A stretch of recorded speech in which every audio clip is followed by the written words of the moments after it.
talk about the ability to predict how long someone will live. Mm-hmm.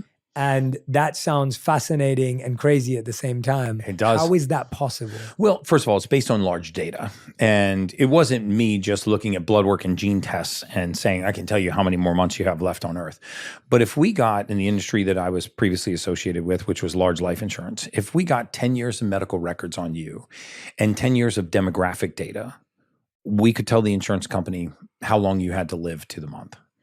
And there are enormous companies that do this. The biggest one is probably a Fasano and Associates. But this is based on very, very large pools of data. And remember that life insurance companies have data that no other financial services enterprise has, no other bank has, CDC doesn't have it, collegiate universities that are doing longevity studies don't have it. And that is that they know the day, the date, the time, the location, and the cause of death for hundreds of millions of lives.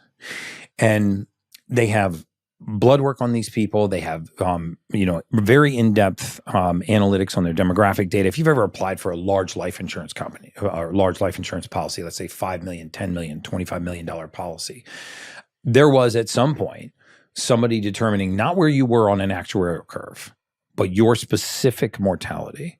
And the way that it's done is you start with an actuarial curve, right? So if you're a 35-year-old male, you have a life expectancy of X. If you're a 28-year-old female, you have a life expectancy of Y. The question is not where are you on that curve, but what is your specific mortality? And it's incredible how big data trends can actually predict not only the onset of and the severity of, but how quickly you will succumb to certain disease conditions. And what became glaringly apparent to me was that, if the database that I had access to during that 20-plus year career could see the light of day, it would permanently change the face of humanity. It would upend modern medicine in a way that would be catastrophic because they have real data.